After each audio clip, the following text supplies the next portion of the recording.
Hello everyone, welcome to the channel Rankingpedia. आज हम study करने वाले हैं इस वीडियो में लिपिड मेटाबॉलिज्म के बारे में।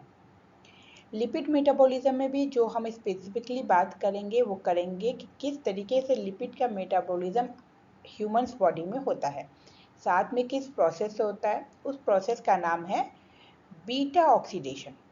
और साथ में हम देखेंगे गुड फैट और बैड फैट के बारे में एक छोटा सा रिव्यू कि क्या होता है गुड फैट या good cholesterol and bad cholesterol. तो this is a lecture number 8।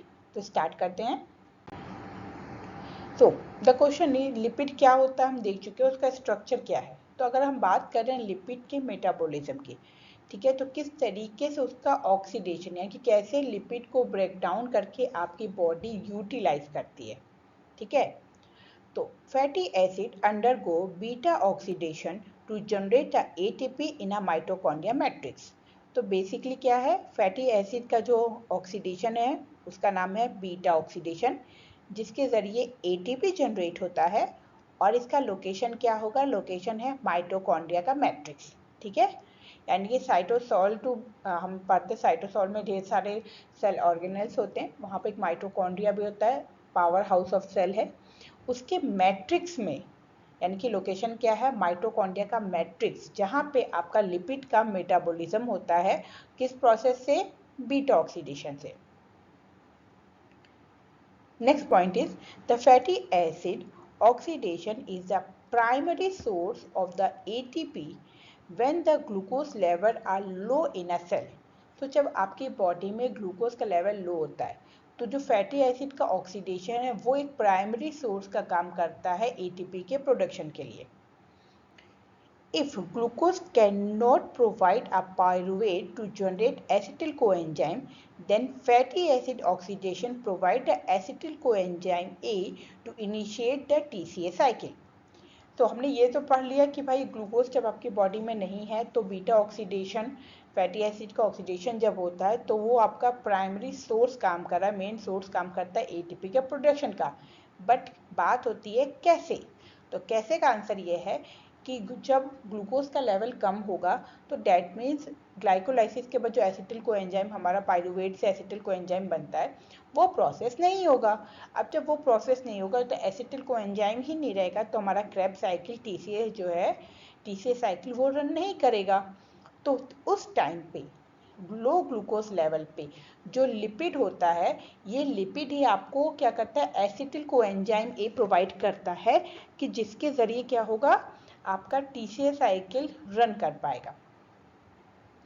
So oxidation take place in a 4 stages. तो लिपिड का जब हम ऑक्सीडेशन पढ़ते हैं, स्पेशली बीटा ऑक्सीडेशन, तो वहाँ पे मोस्टली 4 मेन प्रोसेस होते हैं, ठीक है।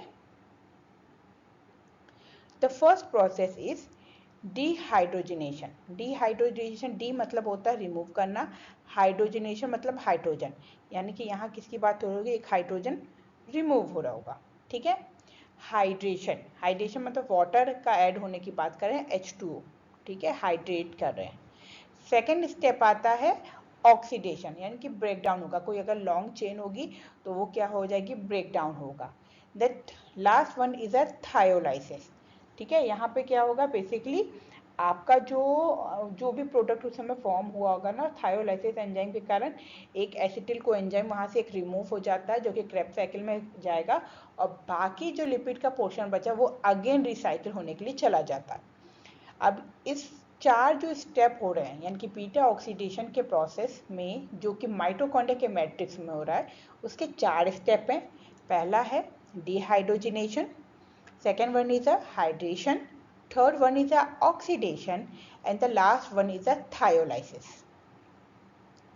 Now these 4 steps keep repeating until the whole molecule is oxidized.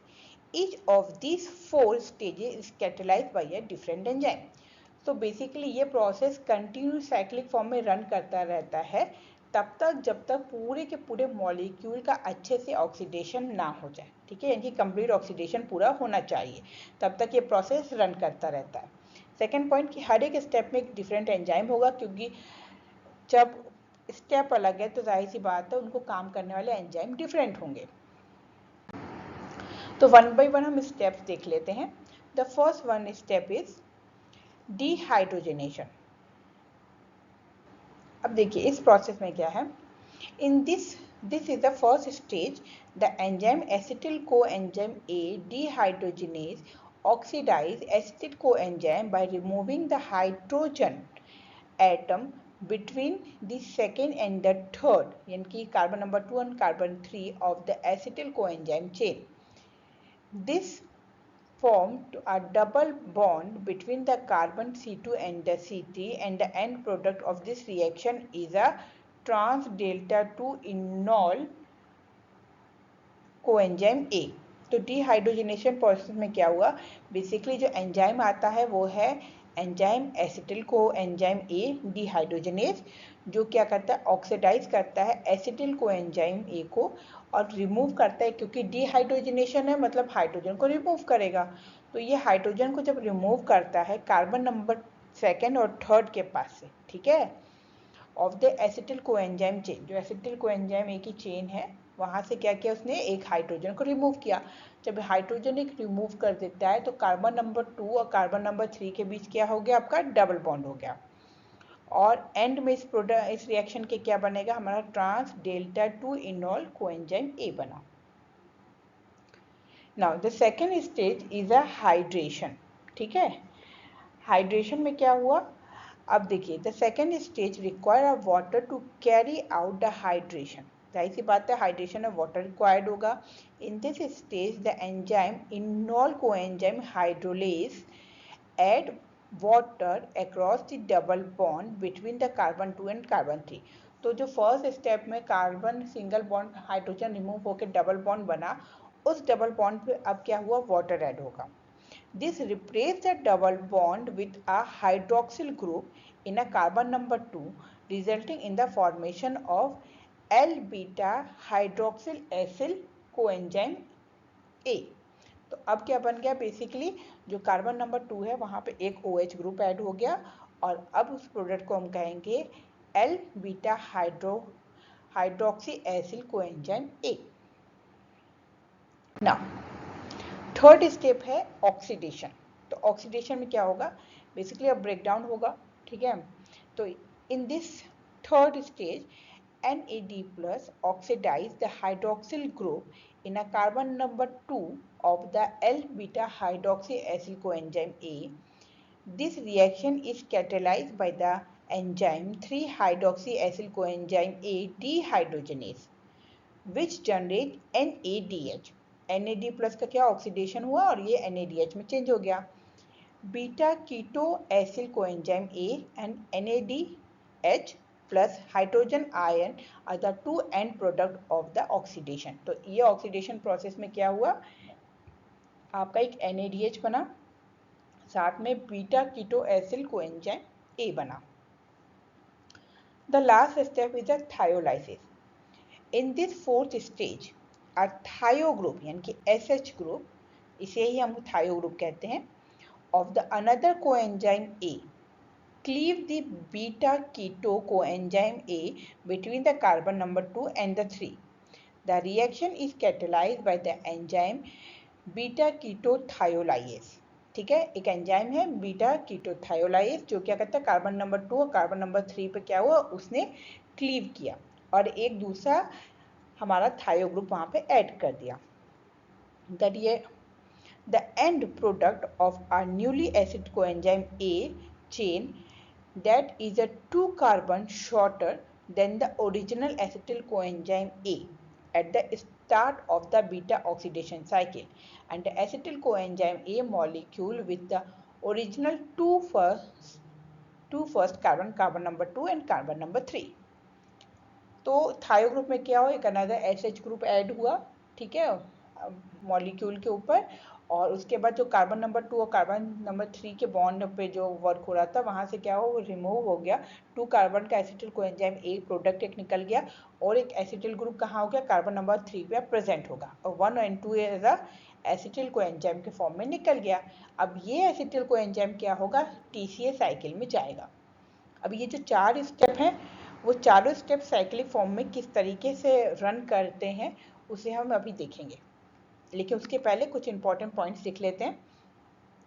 First thing is the shortened acetyl coenzyme return the beta oxidation pathway while the acetyl coenzyme molecule enter the citric acid cycle, our TCA cycle, to produce ATP, which is a use as a energy. तो जो acetyl coenzyme बन गया वो क्या हुआ, जो 2 molecule acetyl coenzyme बना वो सीधा आपका क्रेब्स साइकिल में चला गया, और जो बचा हुआ मॉलिक्यूल एसिटिल कोएंजाइम के साथ रेस्ट ऑफ रह गया वो अगेन इस बीटा ऑक्सीडेशन साइकिल को रन करेगा जब तक उसका कंप्लीटली ऑक्सीडेशन ना हो जाए. Using the fat as the energy source requires a catabolizing adipose tissue into a free fatty acid and glycerol. जो फैट हम एनर्जी फॉर्म में यूज होता है ना, उसका जो कैटाबोलिज्म होता है वो एडिपोज टिश्यूज में ही होता है, जहाँ पे जो ये फ्री फैटी एसिड और ग्लिसरॉल के फॉर्म में टूट जाता है. और ये जो फ्री फैटी एसिड है is metabolise in the liver and the peripheral tissue via beta oxidation into the acetyl coenzyme A, and the glycerol is used as a liver for a triglyceride synthesis of gluconeogenesis. अब इसमें क्या बताया, अब यहाँ से simple statement में समझिए. जब आपने फैट, आपकी बॉडी में फैट का एंटर हुआ, ठीक है, आपने फैट लिया, ठीक है, तो फैट का जो रिक्वायरमेंट होता है ना एनर्जी का, वो कैटाबोलाइजिंग कहाँ होता है, एडिपोज टिश्यू में होता है, ठीक है, एडिपोज टिश्यू में. अब इस एडिपोज टिश्यू से क्या होता है, फैटी एसिड Fa मेरा रिमूव हुआ और साथ में ग्लिसरॉल हुआ, ठीक है. अब जो ये मेरा फैटी एसिड, ये दो प्रोडक्ट बन गए भाई, फैट दो ही चीज़ें बना है, फैटी ग्लिसरॉल के ऊपर ही जो क्या होता है चेन पे लग जाता है, फैटी हाइड्रोकार्बन की चेन लग जाता है फैटी एसिड का, ठीक है. तो अब जब ये सिंपल दो फॉर्म में टूट गया तो ये जो फैटी एसिड होता है ना, यही फैटी एसिड क्या होता है आगे जाके आपका ये बीटा ऑक्सीडेशन में चली गई, ठीक है, ये बीटा ऑक्सीडेशन में चली गई. और जो ये ग्लिसरॉल है वो कहाँ चल गया, लीवर में जब ग्लूकोनियोजेनेसिस का प्रोसेस होता है वहाँ से ये क्या बनाता है, अगेन टीसी, ट्राइग्लिसरॉल एसिड, ठीक है, टीजीए को सिंथेसाइज करता है. ठीक, तो ये हो गया ओवरऑल किस प्रोसेस के जो प्रोडक्ट फॉर्म हो रहे हैं, कहाँ पे किस तरीके से फंक्शन कर रहे हैं. नाउ ये है पूरा बीटा ऑक्सीडेशन, ठीक है, ये स्टैंडर्ड बुक का ही डायग्राम है. आप इसमें देख सकते हैं कि एक सिंपल हमने यहाँ डायग्राम में किस तरीके से उस प्रोसेस को बताया गया, जो 4 स्टेप्स होते हैं, ठीक है. बेसिकली क्या कहता है, हाइड्रेशन था, हाइड्रोजन ऐड हुआ, देन क्या हुआ आपका वाटर ऐड हुआ, देन ऑक्सीडेशन हुआ एंड देन थायोलाइसिस. यही 4 स्टेप को यहाँ पे आपको बस ध्यान देना है कि कब कहाँ कौन सा स्टेप हो रहा है. देखिए देखिए ये जो फर्स्ट है, ठीक है, पहले यहाँ पे ये है पैल्मिट्रॉल कोएंजाइम ए. बेसिकली क्या है, कहाँ से आया, जो पैल्मिटिक एसिड होता है, ठीक है. तो जो पैल्मिटिक एसिड होता है वो बेसिकली क्या है आपका एक फैट है, ठीक है. अब उस पैल्मिटिक एसिड की जब हम बात करेंगे कि किस तरीके से उसका बीटा ऑक्सीडेशन हो रहा है, तो फर्स्ट एक स्टेप में बहुत इंपॉर्टेंट होता है जो कि बीटा ऑक्सीडेशन का पार्ट नहीं है, बट बीटा ऑक्सीडेशन प्रोसेस करने के लिए ये पार्ट बहुत ज़रूरी है, वो है चार्ज, ठीक है, चार्ज. अब किसको आप चार्ज करेंगे, चार्ज करना है लिपिड को, ठीक है. तो बेसिकली ये चार्ज कैसा होता है, जो पैल्मिटिक, जैसे कोई भी लिपिड है, जैसे हम यहाँ पे ले रहे हैं पैल्मिटिक एसिड, ठीक है, जो पैल्मिटिक एसिड है, ठीक, जब पैल्मिटिक एसिड का हमें चार्ज करना होता है तो क्या वहाँ काम करता है, एटीपी काम करता है, ठीक है, और एक थायोकाइनेज एंजाइम आता है, ठीक है, चार्ज करने के लिए एटीपी आएगा, ठीक. और साथ में एक कौन आया, थायोकाइनेज एंजाइम आया, ये, और साथ में कोएंजाइम ए आएगा, ठीक है.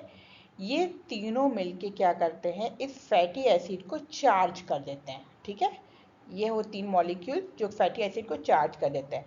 अब हमने यहाँ फैट लिया है पैल्मिटिक एसिड, तो पैल्मिटिक एसिड जब चार्ज होगा तो वो बन जाएगा पैल्मिटॉल कोएंजाइम ए. देखिए इस पोर्शन पे देखिए, अब जाहिर सी बात है यहाँ जो CH2 है, ठीक है, इस CH2 के बाद यहाँ जो CO है, यहाँ पे पहले क्या होगा OH था, ठीक है, ये प्रीवियसली OH था। ठीक, जब ये चार्ज हुआ तो यहाँ पे एक थायो ग्रुप S ऐड हो गया और मेरा कोएंजाइम A ऐड हो गया। ठीक, ये अब बाद में ऐड हुआ है। ठीक, चार्जिंग के बाद अब यहाँ जो CU लास्ट में कार्बोक्सिलिक ग्रुप होता है वहाँ से हम नंबरिंग करते हैं और इसको अल्फा, बीटा, गामा, डेल्टा इस तरीके से नंबरिंग कार्बन के हम करते जाते हैं। तो जो सबसे पहला बॉन्ड ब्रेक होगा वो कहाँ पे ब्रेक होगा? ये होगा यहाँ पे। ठीक है, अल्फा और बीटा। ठीक, आप हमने जब अभी इससे पहले स्टेप पढ़ा था तो हमने स्टेप में क्या देखा था? कार्बन 2 और 3 पे काम हो रहा था। ठीक है, कार्बन 1 क्या है आपका? ये था। ठीक है, COOH वाला ग्रुप, और ये है कार्बन नंबर 2 और ये है कार्बन नंबर 3। ठीक है, तो पहले यहीं पे काम बनेगा। तो जब ये चार्ज हो गया, ठीक है, ये पैल्मिटॉल कोएंजाइम A बन गया। ठीक है, अब यहाँ क्या होगा? हाइड्रेशन होगा। ठीक है, तो साथ में यहाँ पे क्या हुआ? देखिए यहाँ क्या हुआ? एसिटिल कोएंजाइम डिहाइड्रोजिनेज एंजाइम आया। ठीक है, इसने क्या? एक FAD के साथ मैच होके एक FAD को इसने क्या ऑक्सीडाइज किया? FADH2 फॉर्म किया और अब ये बन जाएगा आपका trans delta two enol coenzyme A। ठीक है, अब बेसिकली यहाँ क्या हुआ? देखिए थायो ग्रुप वैसे ही है।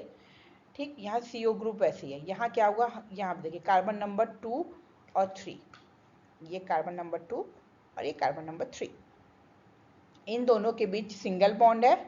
अब यहीं पे क्या हुआ? ये जो सिंगल बॉन्ड है यहाँ से एक हाइड्रोजन रिमूव हो गया, एक हाइड्रोजन रिमूव हुआ जिसके वजह से यहाँ की देखिए डबल बॉन्ड दिख रहा है। ठीक, इस पॉइंट पे यहाँ डबल बॉन्ड हो गया। अब क्या होगा? यहाँ डबल बॉन्ड हो गया। अब इसके बाद क्या होगा? हाइड्रेशन होगा, मतलब वाटर ऐड होगा। वाटर ऐड होगा तो कौन सा एंजाइम हेल्प करेगा? इनॉल कोएंजाइम A हाइड्रोलेज एंजाइम। ठीक है, अब ये कार्बन नंबर 2 और 3 पे देखिए वहाँ पे मेंशन था स्टेप में ही कि कार्बन नंबर 3 पे क्या OH ग्रुप ऐड हो गया। ये देखिए कार्बन नंबर 3 पे OH ग्रुप ऐड हो गया।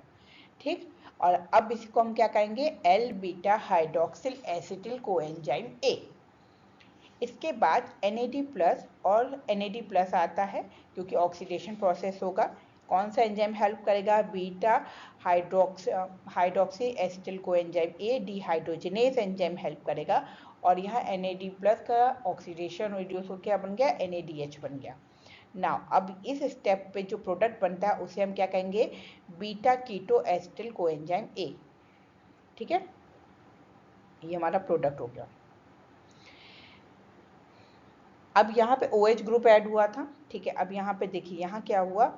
जो आपका OH ग्रुप था वहाँ पे ये O आ गया। ठीक है, हाइड्रोजन क्योंकि रिमूव हो गया आपका। ठीक है, वो तो NADH के पास चला गया 2। ठीक, यहाँ पे आपका क्या आ गया? CO ग्रुप आ गया। अब इसके ऊपर कोएंजाइम ASH ग्रुप है। SH क्या है? थायो ग्रुप, जो हमने थायोलाइसिस प्रोसेस पढ़ा था। ठीक है, कौन सा एंजाइम हेल्प करेगा? Acetyl coenzyme A acetyl transferase enzyme, ये जिसे हम थायोलेज कहते हैं। ठीक है, ये एंजाइम जब आएगा तो क्या होगा? ये जो COSH ग्रुप है वो कार्बन नंबर यहाँ पे 3 पे ऐड हो गया। ठीक है, यहाँ देखिए कार्बन नंबर 3 था, ये कार्बन नंबर 3 पे ऐड हो गया और कार्बन नंबर 2 और कार्बन नंबर 1 जो कि मेरा ये वाला पोर्शन था जो कि चार्ज फॉर्म में आया था, ये एक दूसरे के साथ बाइंड हो गया, रिमूव हो जाते हैं। अब ये पूरे स्ट्रक्चर को देखिए, ये बन गया मेरा एसिटिल कोएंजाइम A और ये रेस्ट ऑफ स्ट्रक्चर क्या हो गया? मेरा बचा हुआ फैटी एसिड हो गया जिसको अब हम कहेंगे एसिटिल कोएंजाइम A। ठीक है, अब ये जो हमारा बना है ये चला जाता है मेरा TCA साइकिल में। ठीक, अब देखिए पैल्मिटॉल जो पैल्मिटिक एसिड होता है वो है मेरा 60 कार्बन का प्रोडक्ट। ठीक है, अब यहाँ पे जब मेरा acetyl group acetyl coenzyme A के फॉर्म में निकल गए तो 2 कार्बन निकल गए, एक CH2 और एक CO के फॉर्म में निकल गया। तो यानी कि एक स्टेप पूरा जब एक बार साइकिल रन किया तो मेरे पास कितना कार्बन बचा? रेस्ट ऑफ में 14 कार्बन का फैटी एसिड बचेगा और बाकी 2 क्या हुआ? एसिटिल कोएंजाइम में निकल गया। अब ये 40 कार्बन का जो फैटी एसिड है इसका नाम है मिरिस्ट्रॉल। ठीक है, और क्योंकि यहाँ कोएंजाइम A लगा हुआ है, चार्ज है, तो इसे हम कहेंगे मिरिस्ट्रॉल कोएंजाइम A। अब इसके बाद क्या होगा? ये प्रोसेस अगेन यहाँ पे आपका वापस रन करेगा। ठीक है, ये वापस यहाँ से स्टेप वापस शुरू हो जाएगा। यानी कि आप किसी भी फैटी एसिड के मेटाबॉलिज्म में जो चार्ज वाला प्रोसेस है ना, ये चार्ज वाला ये वन टाइम है, ठीक है, ये एक वन टाइम प्रोसेस है जब स्टार्टिंग में आपका फैटी एसिड का हो रहा है। इसलिए फैटी एसिड के जब बीटा ऑक्सीडेशन पढ़ते हैं तो चार्ज वाले को पोर्शन को हम नहीं कंसीडर करते हैं, ठीक है। तो इसी वजह से, क्योंकि लास्ट में जो भी प्रोडक्ट बन के निकलता जाता है वो ऑलरेडी चार्ज होता है, तो वो तो एक ही बार आया, तो इसीलिए बीटा ऑक्सीडेशन हम सिर्फ 4 स्टेप को देखते हैं। अब ये जब 14 कार्बन का हो गया, ये देखिए यहाँ पे एक और फिगर दिखा है, ये 14 कार्बन का बन गया। अगेन एक एसिटिल कोएंजाइम निकलेगा तो ये 12 कार्बन का बन जाएगा। फिर एक और निकलेगा तो 10 कार्बन का, 8, 6, 4, ठीक है। और एक 4 कार्बन का बन गया, तो उसके बाद क्या बन गया मेरे 4 है, तो 2 कार्बन का क्या हुआ, एसिटिल कोएंजाइम बन गया। तो पूरा फैटी एसिड का जो मेटाबॉलिज्म होता है बीटा ऑक्सीडेशन, उससे के एंड प्रोडक्ट में जो हमें मिलता है बार बार वो है एसिटिल कोएंजाइम ए, जो टीसीए साइकिल में आगे जाके रन करता है और एटीपी का प्रोडक्शन करता है। तो इस स्टेप के जरिए ये जो प्रोसेस है बीटा ऑक्सीडेशन का, इस प्रोसेस के जरिए क्या होता है, एटीपी का प्रोडक्शन होता है। अगर मेन बात अगर हम नोटिस करें तो ये पूरे प्रोसेस में हम जो देख रहे हैं कि बीटा ऑक्सीडेशन का जो प्रोसेस हो रहा है, बेसिकली ऑक्सीडेशन होता है, फिर हाइड्रेशन होता है एक तरीके का, फिर ऑक्सीडेशन होकर क्लीवेज हो रहा है, ठीक है। अब देखिए यहाँ क्या हुआ, बेसिकली NADH आया था, तो हम कह सकते हैं कि भाई ये ऑक्सीडेशन हुआ, क्योंकि एक FAD का तो मेरा FADH2 बना। सेकेंड थिंग, यहाँ पे देखिए वाटर ऐड हो रहा है, एक हाइड्रेशन हुआ, फिर अगेन देखिए ऑक्सीडेशन हो गया, फिर अगेन क्या हुआ, लास्ट में क्लीवेज हो गया, ठीक। अगर हम समझने का बोले पॉइंट ऑफ व्यू से, तो इस तरीके से हम इसको देख सकते हैं कि जो 4 स्टेप है वो सिंपली इस तरीके से रन कर रहे हैं। अब पॉइंट इंपॉर्टेंट जो है वो देखिए, ये जो FADH2 है वो अप्रॉक्सीमेटली कितना ATP जनरेट करता है, ये जनरेट करता है अप्रॉक्सीमेटली 1.5 ATP का प्रोडक्शन करता है, ठीक है, ATP, ठीक।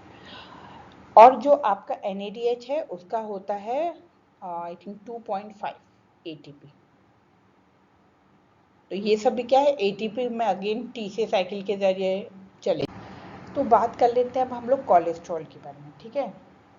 तो कोलेस्ट्रॉल के बारे में कुछ इंपॉर्टेंट पॉइंट ये है ना कि कोलेस्ट्रॉल बेसिकली क्या होता है, आपको सिंथेसिस में हेल्प करता है, जैसे विटामिन डी हो गए, हार्मोन्स हो गए, बाइल जूस हो गए, इनके सिंथेसिस में हेल्प करता है। कोलेस्ट्रॉल के अगर हम स्ट्रक्चर की बात करें तो स्ट्रक्चर कोलेस्ट्रॉल का जो रहता है वो रिजिड होता है, ठीक, एक रिजिड स्ट्रक्चर होता है, बट वो क्या होते हैं, बेसिकली पोलर होते हैं। रिजिड है पर पोलर। अब पोलर क्यों है, तो पोलर होने का रीजन है OH ग्रुप का प्रेजेंट होना कोलेस्ट्रॉल के स्ट्रक्चर में। ये एक एम्फोटेरिक मॉलिक्यूल है, ठीक है, क्या है, एम्फोटेरिक, सॉरी वेट,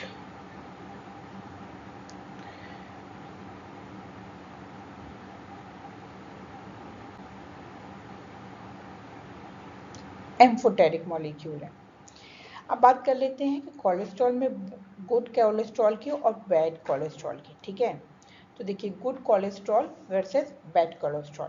तो गुड कोलेस्ट्रॉल का एग्जांपल होता है हमारा LDL।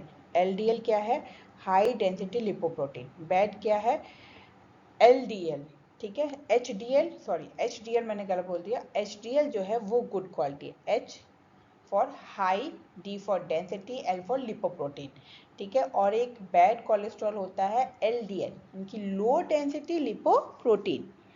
अब ये गुड डेंसिटी जो HDL है, ठीक है, वो ब्लड टू लीवर ट्रांसपोर्ट होता है, ठीक है, और लीवर में उसका कम्प्लीटली मेटाबॉलिज्म हो जाता है और बाकी प्रोडक्ट का यूज हो, जैसे ग्लिसरॉल है तो TGA ट्राइएसिल ग्लिसरॉल बन गया, ठीक है। फैट एसिड जो फ्री फैटी एसिड निकला उसका बीटा ऑक्सीडेशन हो गया।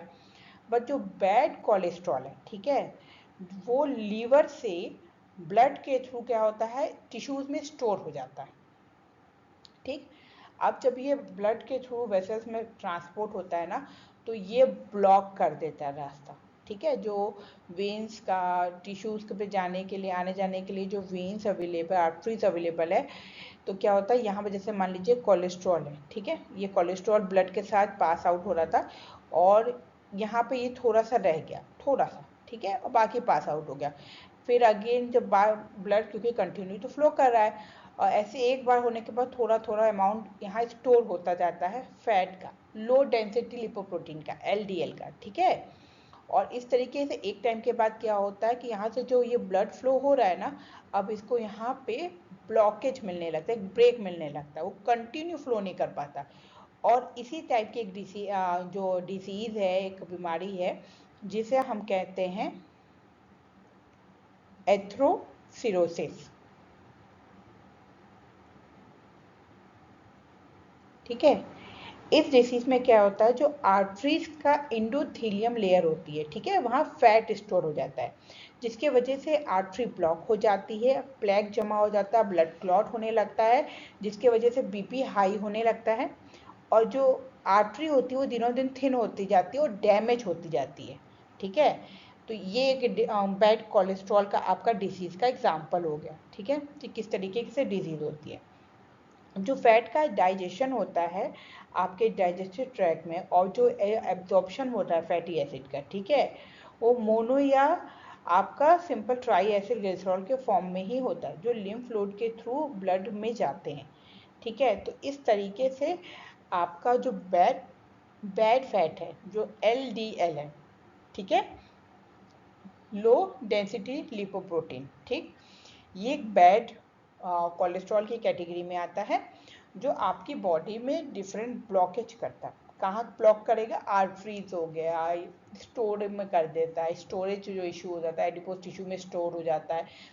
तो इस तरीके से ना वो वहाँ पे जो एक सिस्टमेटिक वे में सेल्स अवेलेबल हैं, फंक्शन कर रही है, वो प्रॉपर अपना फंक्शन नहीं कर पाती। वहीं पे आपके पास जो दूसरा हाई डेंसिटी लिपोप्रोटीन्स है, ये क्या होती हैं, ये हाई डेंसिटी लिपोप्रोटीन जो रहती है वो लो करती है risk of the heart attack, ठीक है। वहीं पे एलडीएल क्या है, जो हार्ट अटैक का रिस्क है वो इंक्रीज कर देती है, ठीक। एक पॉइंट ये हो गया, सेकंड ये हो गया। अब ये क्या कर रहा है, रिड्यूस कर देता है हार्ट अटैक को,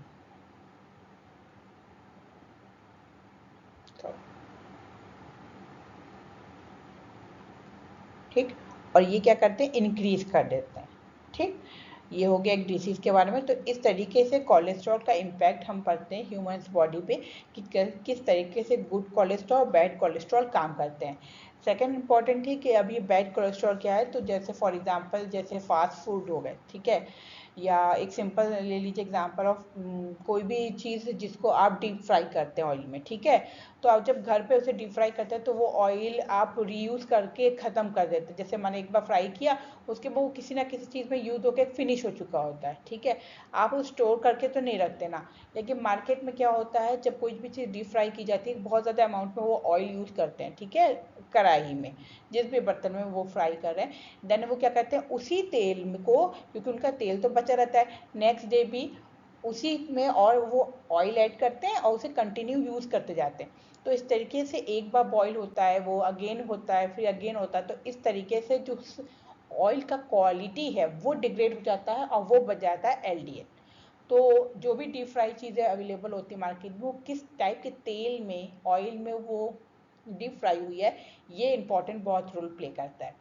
तो इसी से लो फैट और बैड फैट की कैटेगरी को हम डिसाइड करते हैं कि किस तरीके से इसका इम्पैक्ट पड़ता है ह्यूमन बॉडी पे। तो ये एक छोटा सा एग्जाम्पल था कोलेस्ट्रॉल और किस तरीके से गुड फैट और बैड फैट आपकी बॉडी में आते हैं और किस तरीके से फंक्शन करके कुछ डिसीज़ कैरी करते हैं। तो लिपिड में इतना ही। आई होप फॉर ये लेक्चर आपके लिए यूज़फुल होगा। रैंकिंग पीडिया चैनल को सब्सक्राइब करिए, वीडियो को लाइक करिए, शेयर करिए। Thank you.